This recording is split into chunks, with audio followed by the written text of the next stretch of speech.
하나님의 말씀은 사도행전 2장 37절에서부터 42절까지 한 절씩 교독하도록 하겠습니다.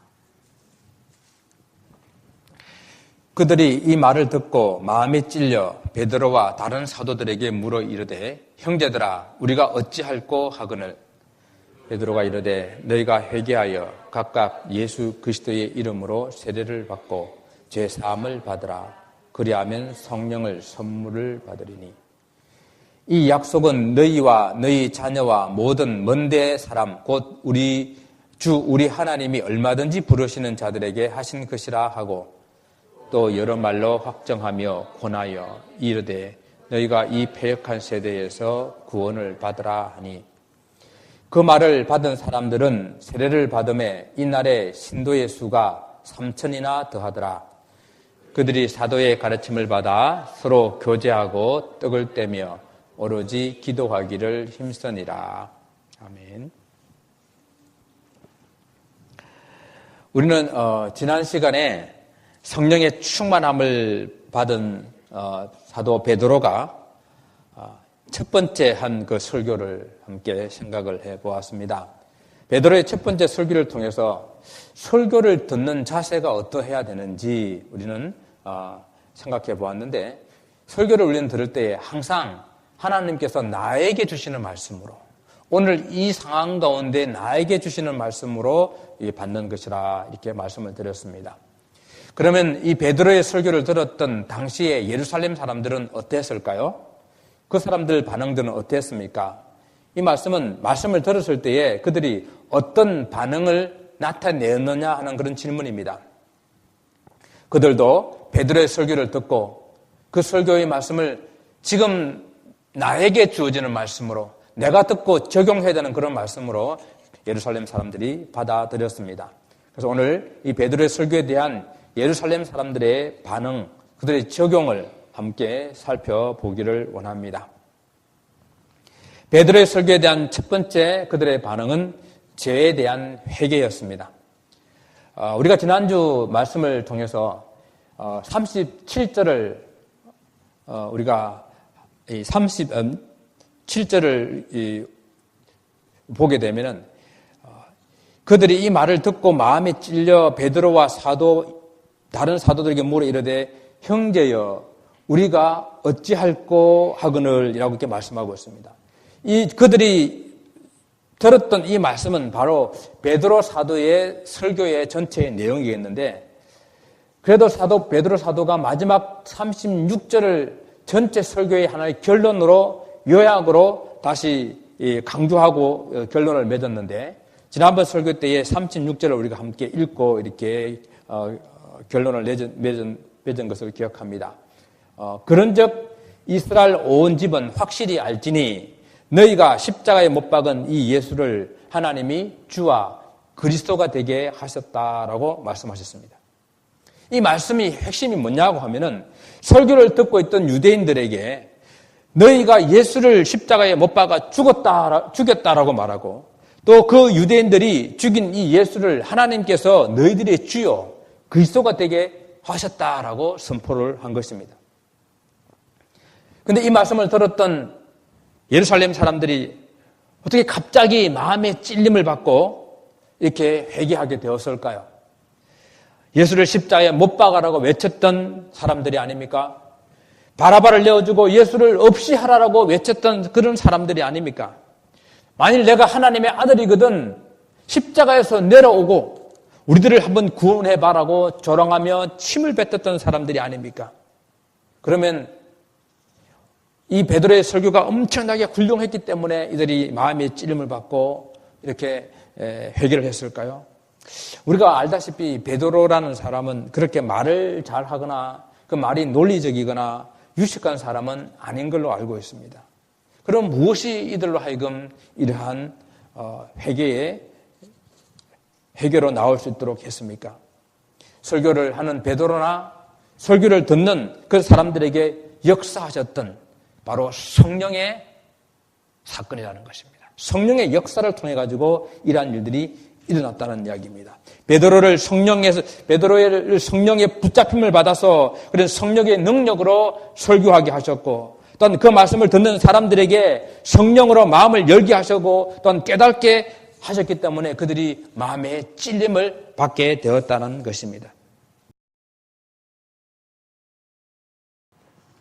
마음의 찔림을 받았다는 것은 다른 말로 표현하게 되면 땅에 발굽이 새겨지듯이 움푹 파였다라는 그런 뜻을 가지고 있어요. 여러분, 말 발굽이 땅에 박혀가지고 땅에 흔적을 내듯이 그렇게 하나님의 말씀을 들었을 때에 그들 마음이 움푹 패이듯이 깊숙한 곳에 있는 그런 죄를 후벼내듯이 그렇게 찔림을 받았다는 그런 표현입니다. 하나님의 말씀을 들었을 때에 그 말씀이 바로 이렇게 그 심령을 찌르는 그런 표현들이 구약 성경에 다윗의 경험에서 나오게 됩니다. 다윗이 나단 선지자가 찾아와가지고 그의 죄를 지적했었게 됐을 때에 바로 이와 같은 반응을 하게 되었습니다. 말씀을 들었을 때에 마음을 찔림받고 다윗은 눈물로 회개하는 그런 모습을 보였습니다. 그 회개하는 심정을 시편 51편으로 이렇게 남기게 됐는데 다윗은 눈물로 침상을 적시며 그 베개를 다 적시도록 울고 또 울었습니다. 여러분, 주보 오른편에 다윗의 시편 51편을 기록해 놓았습니다. 오 하나님, 주의 한결같은 사랑으로 내게 자비를 베풀어 주소서. 나를 불쌍히 여겨 주소서. 내 모든 잘못을 없애 주소서. 내가 저지른 잘못들을 알고 있으니 내 죄가 항상 내 앞에 있습니다. 내 모든 죄악들을 다 씻으시고 내 모든 죄들을 깨끗하게 해 주소서. 내가 주께 죄를 지어 주께서 보시기에 악한 짓을 했습니다. 그러므로 주께서 내게 뭐라고 하셔도 주의 말씀이 옳으며 주께서 내리신 판단이 바릅니다. 1절부터 3절까지만 제가 읽어드립니다. 이렇게 다윗이 눈물을 흘리며 회개하는 그런 내용의 시편을 기록해 나왔는데, 이 회개라고 하는 것은 잘못에 대한 찔림을 받고 뉘우치는 것입니다. 그것이 정말로 잘못된 일이라는 것을 뼈저리게 느끼는 것입니다. 그래서 형제들아 우리가 어찌할꼬 라고 하는 이 이야기는 하나님께서 보내신 메시아를 우리가 죽였는데 어찌하면 좋으냐라고 뉘우치는 잘못함의 애통함의 그런 표현입니다. 그렇기 때문에 우리 회개라고 하는 것은요, 정말로 우리가 어떤 잘못한 부분에 대해서 죄에 대한 그런 처절한 마음을 가지고 용서를 구하고 회개하고 뼈저리게 그 잘못을 느끼는 것에서부터 시작한다는 이야기입니다. 회개는 단지 큰 죄를 지은 사람 혹은 어떤 큰 잘못을 한 사람에게만 요구되는 것은 사실은 아니에요. 회개는 저와 여러분을 포함한 모든 사람들이 하나님의 말씀을 들을 때에, 하나님 앞에 서게 되었을 때에 항상 가지게 되는 마음의 찔림, 그런 성령의 찔림입니다. 말씀을 듣고 성령의 찔림을 받은 것은 이 하나님 앞에서 큰 죄를 지었을 뿐만 아니라 하나님 은혜를 받고 변화받은 우리의 삶이 하나님 뜻대로 좀 살지 못할 때에 돼요. 하나님께서 원하시는 그런 목적에 맞게 살지 못할 때에도 우리가 그 말씀 앞에 서게 되면 역시 찔림을 받고 우리는 회개하는 삶으로 나와야 된다는 이야기죠. 여러분, 사도 바울 같은 사람을, 그 사람이 회개했을 때의 그 회개를 여러분 어떻게 생각하십니까? 물론 사도 바울이 처음 주님을 만났을 때에 정말 그의 잘못을 놓고 처절하게 울며 회개했겠죠. 내가 예수를 핍박했구나. 내가 예수 믿는 사람들 잡아 죽이려고 혈안이 되었었구나. 내가 스데반을 죽는 그것을 보고 너무도 기뻐했었구나 하는 것을 생각하면서 처절하게 울고 회개하지 않았겠습니까? 그러나 또한 이 사도 바울은 그가 사도로 부르심을 받고 난 이후에 사역을 하면서도 그가 찔림받고 회개하며 절규하는 소리를 우리는 듣고 있습니다. 오호라, 나는 공고한 사람이로다. 이 사망의 몸에서 누가 나를 건져내라. 나 자신은 마음으로는 하나님의 법을 숨기고 육신으로는 죄의 법을 숨기고 있다라고 통곡하고 있지 않습니까? 정말 사도 바울같이 열심히 주의 일을 감당한 사람이 또 어디에 있어요? 그런 사도 바울이 이렇게 하나님 앞에 통곡하고 있는 이 모습은 그가 하나님께 받은 그 은혜를, 주님으로부터 받은 그 은혜에 비하면 너무도 턱없이 부족하게 살고 있는 그 모습 때문에 그가 온 마음을 다해서 주님을 섬기지 못한 그 모습 때문에 그가 탄식하고 울고 회개하고 있는 것이거든요. 우리가 말씀을 들을 때마다 항상 마음의 찔림을 받아야 하는 것이 바로 이런 의미에서의 회개를 말하는 것입니다. 우리가 살면서 느끼는 이런 공고함이라든지 우리가 살면서 느끼는 이 삶의 무게 때문에 죄를 짓게 되었을 때에 뿐만 아니라 우리가 살면서 느끼는 우리의 연약함으로 인해 가지고 하나님을 좀 더 잘 섬기지 못한, 좀 하나님을 더욱더 열심히 섬기지 못한 그것 때문에 하나님 앞에 엎드리며 열심히 살지 못한 그것 때문에 우리가 주님 앞에 회개하는 그런 모습, 그것 또한 주님 앞에 늘 회개해야 될 그런 모습이라는 것입니다. 또한 오늘 본문은 회개하고 세례를 받으라라고 우리에게 말씀하고 있습니다. 회개와 세례는 하나예요. 회개하여 예수님을 나의 구주로 믿는다는 표시로 세례를 받는다라고 말씀하고 있습니다. 당시의 사람들은 회개하고 세례 받는 것에 대해서는 큰 거부감은 없었어요.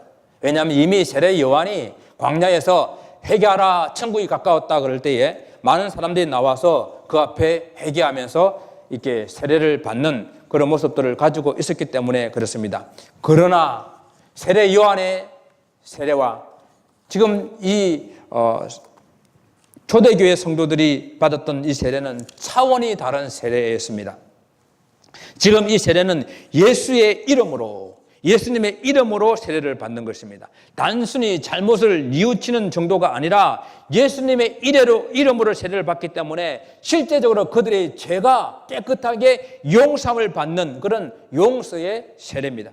예수께서 십자가에서 우리의 모든 죄를 깨끗하게 하셨기 때문에 이 세례를 통해서 그들의 죄가 깨끗하게 용서받았다는 표시로 행하여지는 그런 의식으로 그들은 세례를 받고 있었다는 것입니다. 우리가 예수님을 믿고 회개하고 그리고 또 세례를 받고 하는 이런 모든 부분들을 어떤 하나의 도식으로 이렇게 설명을 해드린다고 한다면은 이 회개는 말씀을 들으면서부터 시작합니다. 말씀을 들으면서부터 우리는 믿음이 생기는 거예요. 말씀을 들을 때에 믿음이 생기게 되는데 이 믿음과 회개는 동전의 양면과 같은 거예요. 믿음과 회개는 동전의 양면과 같아가지고 믿게 되게 되면은 예수님을 나의 구주로 믿게 되게 되면은 내 속에 죄를 그냥 두고 있을 수가 없어요. 그래서 회개할 수밖에 없다는 이야기예요. 그래서 회개하게 됩니다. 회개할 때에 어떻습니까? 우리는 예수 그리스도의 그 십자가의 공로로 우리는 죄를 용서함 받습니다. 만일 누구든지 죄를 자복하면은 저는 미쁘고 어려워서 우리를 모든 불의에서 깨끗하게 해 주실 것이라는 그 약속. 그 약속으로 말미암아 우리 죄가 깨끗하게 용서함을 받게 됩니다. 그러고 나면은 그 용서함을 받다는 표시로 우리는 세례를 받게 되는 거예요. 이 세례를 받음으로 하나님의 자녀라는 표시를 우리의 몸에 가지게 되는 것입니다. 그렇게 회개하여 세례를 받게 되면은 성령이 내 속에 내주하게 됩니다. 그때부터 성령이 함께 하시는 삶이 되게 됩니다. 혹 이것을 사람들은 성령 세례라고 부르기도 합니다. 그러나 이 성령은 예수를 믿게 되면 모든 사람들에게 주어지는 하나님의 선물이라 그랬습니다. 성령의 은사와는 다른 거예요. 이 성령은 모든 사람들이 다 예수를 믿게 될 때에 가지게 되는 것입니다. 이러한 세례는 우리가 예수님을 내가 믿었다라고 하는, 믿어가지고 회개했다고 하는, 용서를 받았다고 하는, 의로운 하나님의 자녀가 됐다고 하는 외적인 표시라고 한다면 이 성령의 내주는 내적인 표시가 됩니다. 내 속에 성령의 내주하심으로 말미암아 내가 하나님의 자녀다라는 그러한 강한 하나님의 은혜를 누릴 수 있는 이러한 표시기, 이렇게 말씀을 들으면서부터 시작되게 되는데 이 말씀을 들음을 이 초대교회 성도들이 외치게 되었다는 것이죠. 베드로의 설교를 듣고 형제여 우리가 어찌할꼬 외치는 이 고백은 단순히 죄의 뉘우침으로만 의미하지는 않습니다. 우리가 하나님께서 보내주신 예수를 죽였는데 이제는 정말 우리가 어찌하면 좋겠느냐, 어떻게 살면 좋겠느냐 하는 삶의 문제에 대한 질문이라는 것입니다. 회개라고 하는 것은요, 죄의 뉘우침에서만 죄의 뉘우침에서 죄의 고백으로만 끝나는 것이 아니라 이 죄의 뉘우침에서 죄의 고백으로 연결되어져야 되고 죄의 고백은 하나님의 용서를 받는 것으로 연결되어지고 용서를 받고 난 이후에 나의 삶에 새로운 삶으로 변화받는 것까지가 연결될 때 우리는 이것을 회개라고 부릅니다. 그래서 회개라는 말은 마음과 삶을 새롭게 하여 하나님께 돌아오는 것, 마음과 삶을 새롭게 변화시켜서 하나님께로 돌아오는 것, 그것을 우리는 회개라고 이해할 수가 있는 것입니다. 그래서 회개는 처음 예수를 믿는 사람의 회심뿐만 아니라 이미 예수를 믿은 성도들도 늘 자신을 돌아보아야 하는 그런 삶의 신앙의 문제라는 것입니다. 매일 순간순간 마음을 새롭게 하고 하나님께 돌아오는 삶이 회개라는 것입니다. 우리 모두는 그렇기 때문에 매 순간 다른 곳으로 향했던 마음을, 좀 부족하고 연약하겠던 그런 마음들을 다시 돌이켜서 하나님 앞으로 돌이키는 그런 참된 삶의 모습이 우리에게 필요하다는 것입니다.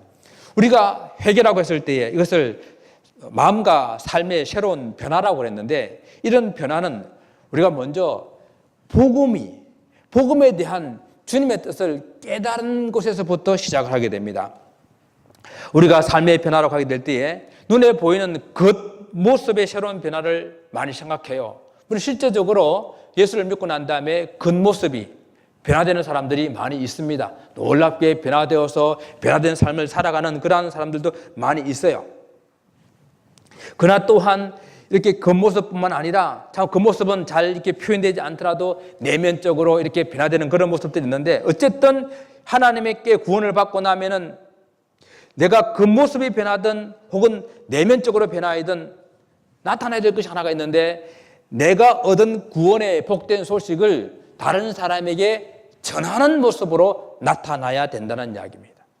나 같은 사람을 구원하셨다고 한다면은 얼마든지 저 사람들을 구원할 수 있다라는 분명한 믿음, 그것을 나를 통해서 가질 수가 있어야 된다는 이야기입니다.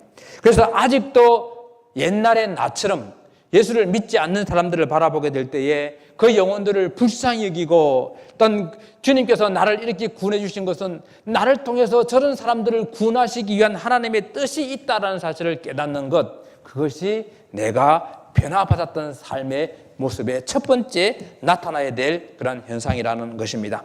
구원을 받고 내가 얻은 이 구원을 전하기 위해서 모여들어 있는 여러분과 저가 바로 교회가 되는 것입니다. 40절 말씀을 보게 되면 여러 말로 확정하여 권하였다라고 말씀하고 있습니다.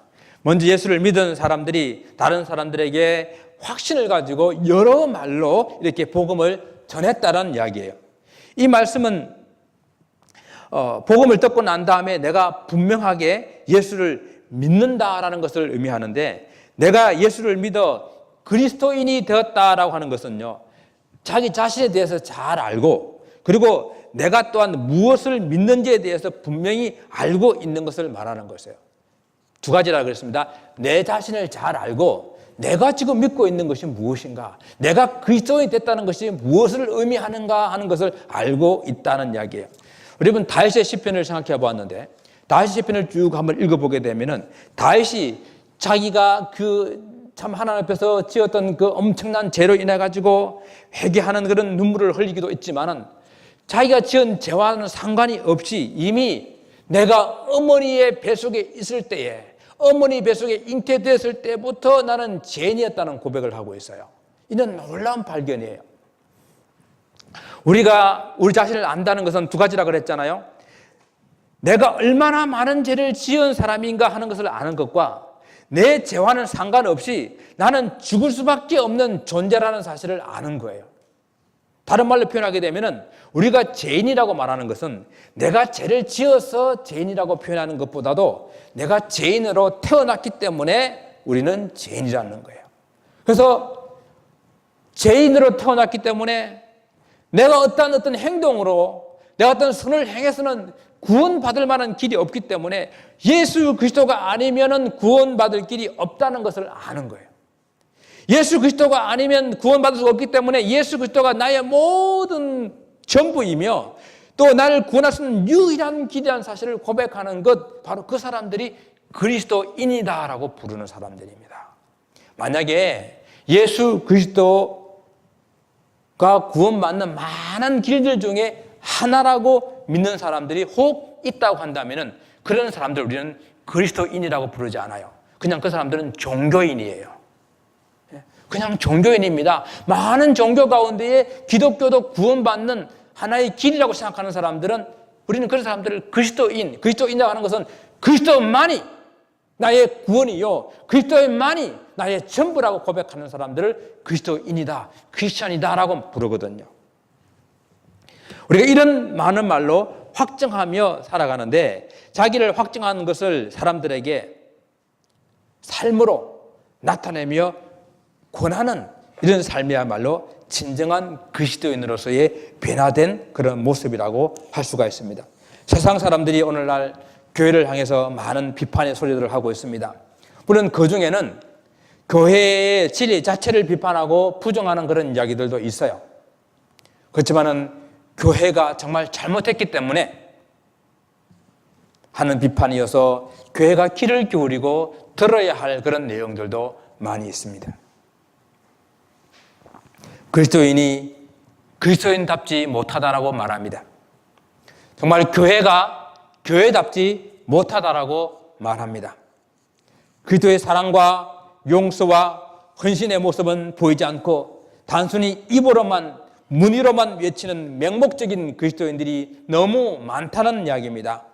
교회가 세상에 연약하고 어두운 곳을 끌어안지 못하고 그들을 품어 안지 못하고 그냥 교세만 늘리기 위해서 마케팅하는 그런 모습으로, 아니면 세상의 두려움이라는 그 무기를 가지고 협박해서 불을 늘리는 그런 수단으로만 사이비 종교와 똑같은 그런 모습으로 전락해버리는 그런 모습 때문에 저들은 비판하고 있습니다.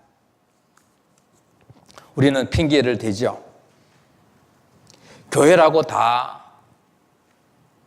천사들만 모여있는 곳이 아니라 교회도 사람들이 모이는 곳이기 때문에 사람들이 모이는 곳에 다 그런 문제들이 있게 마련이 아니냐라고 우리는 핑계도 해봅니다. 물론 어떻게 생각해 보게 되면은 좀 교회야말로 가장 부족한 사람들이 많이 모여있는 곳이라고 할 수 있겠죠. 똑똑하고 훌륭한 사람들은 교회에 잘 안 오고 필요 없다고 생각할 수도 있겠죠. 주님께서도 이렇게 말씀하시지 않았습니까? 의사가 필요한 사람들은 환자나 병자다.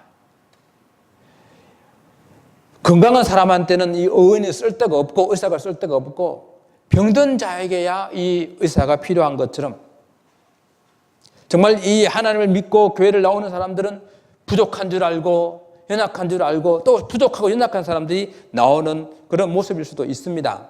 그래서 병원에 각종 병자들이 모여드는 것처럼 교회도 육적으로 영적으로 연약한 사람들, 부족한 사람들이 찾아오는 곳이기 때문에 교회에 많은 문제들이 생길 수 있죠. 병원에 이렇게 여러 가지 병자들이 많이 모여있기 때문에 가끔 우리가 좀 안 좋은 그런 소식들을 들을 때가 있지 않습니까? 오히려 병원에 가가지고 병에 걸리는 거예요. 병원에 가서 감염이 되는 거예요.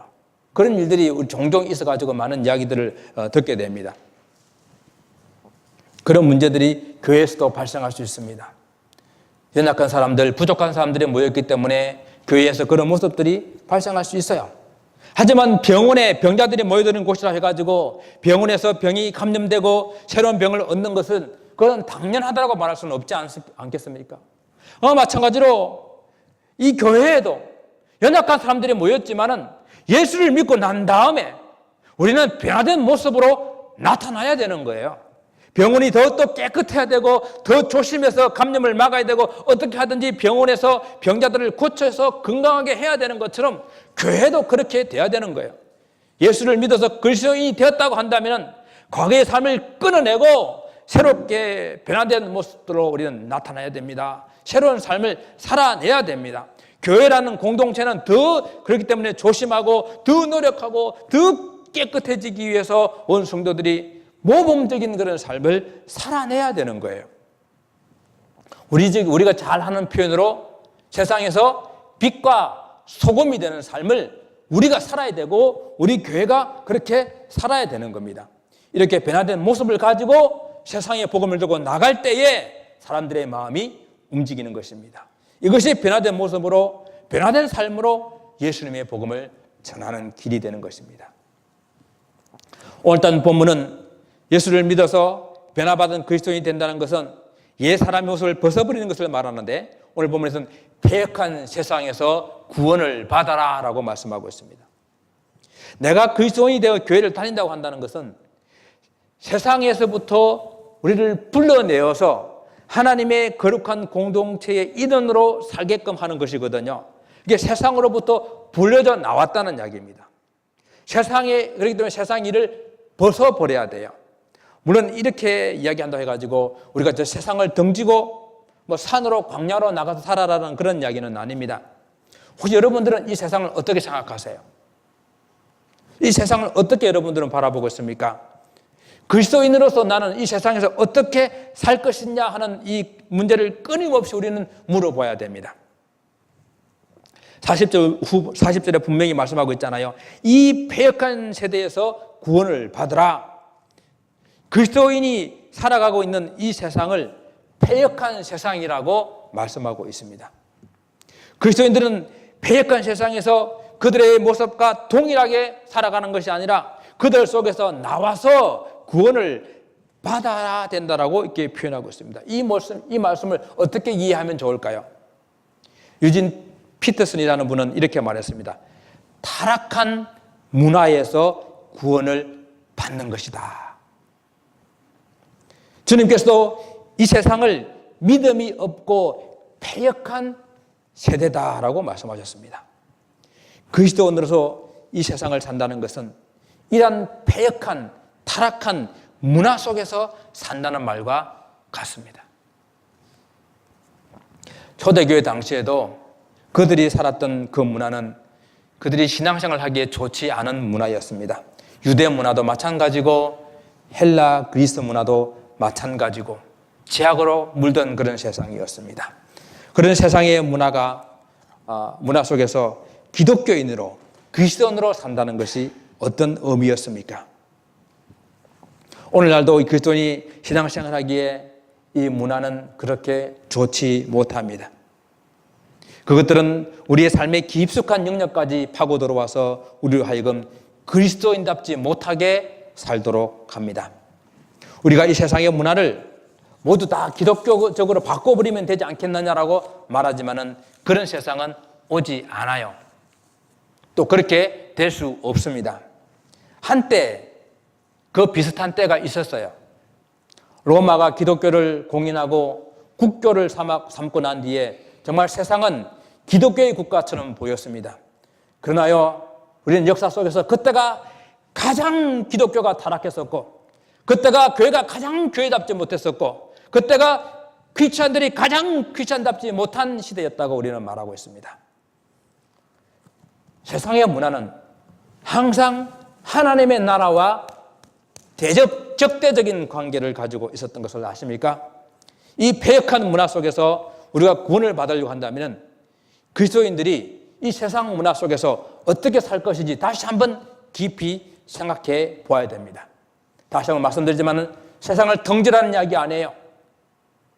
세상 속으로 세상 문화 속에 들어가더라도 그 세상 문화 속에 살면서 어떻게 철저하게 그리스도인의 삶으로서 살아내야 되느냐 하는 문제입니다. 살아있는 물고기가 그물을 거슬려 올라가듯이 우리는 이 세상의 문화를 거슬려서 어떻게 하나님의 백성으로 살 것이냐 하는 이 문제입니다. 세상의 문화에 잠식되지 않고 세상의 문화에 동화되지 않고 세상 문화 속에서 하나님의 나라의 삶을 살아나게 될 때에 우리는 그 속에서 진정한 복음의 역사가 일어나게 된다는 것을 경험하게 될 것입니다. 오늘 본문에 그러한 삶을 살았던 그 결과, 이들에게 어떠한 결과가 나타났습니까? 41절에 보게 되면 그 말을 받은 사람들은 세례를 받음에 이날에 신도의 수가 3,000이나 더하더라. 이게 3,000이나 더하고 다음에 4천이나 다는 이러한 하나님의 역사가 왕성하게 일어나게 되었을 때에 초대교회는 사도들의 가르침을 받아서 서로 교제하고 떡을 떼며 기도하기에 전혀 힘쓰는 그런 교회가 되었습니다. 이런 사도 초대교회의 교회 역사는 다음 시간에 또 한번 우리가 살펴보도록 하겠습니다. 사랑하는 성도 여러분, 이것이 결코 쉬운 일은 아닙니다. 그러나 하나님 말씀을 듣고 회개하여서 그리스도인이 된다는 것은 내가 말씀을 들었을 때에 내 마음으로 내 심령으로 찔림을 받고 형제여 우리가 어찌할꼬 하며 회개하는 그런 마음으로 나와야 된다는 거예요. 또한 이것은 단순히 회개하고 단순히 뉘우침으로 끝나는 것이 아니라 내가 누구이며 그리고 내가 예수를 믿는다고 하는 것은 어떤 의미를 가지며 어떻게 또한 변화된 모습으로 살아갈 것인지를 다 포함하고 있는 그런 내용입니다. 우리가 살고 있는 약한 세상 문화 속에서 그리스도인의 모습으로 살기 위해서 몸부림치는 것을 포함한 그런 내용입니다. 문화 속에 찾아오는, 문화와 함께 찾아오는, 문화의 이름으로 찾아오는 이 유혹과 미혹은요, 총과 칼을 가지고 위협하는 것보다 훨씬 더 강력하고 위협적이고 파괴적입니다. 우리가 또 우리 자녀들과 함께 이 약한 세상의 문화 가운데 살아가면서 믿음을 지키기 위해서는 우리가 말씀을 볼 때마다 또한 말씀을 들을 때마다 형제여 우리가 어찌할꼬 하며 자신을 돌아보고 우리 자녀들을 돌아보고 악한 세대에서 구원을 받아야 합니다. 악한 문화에서 구원을 받아야 합니다.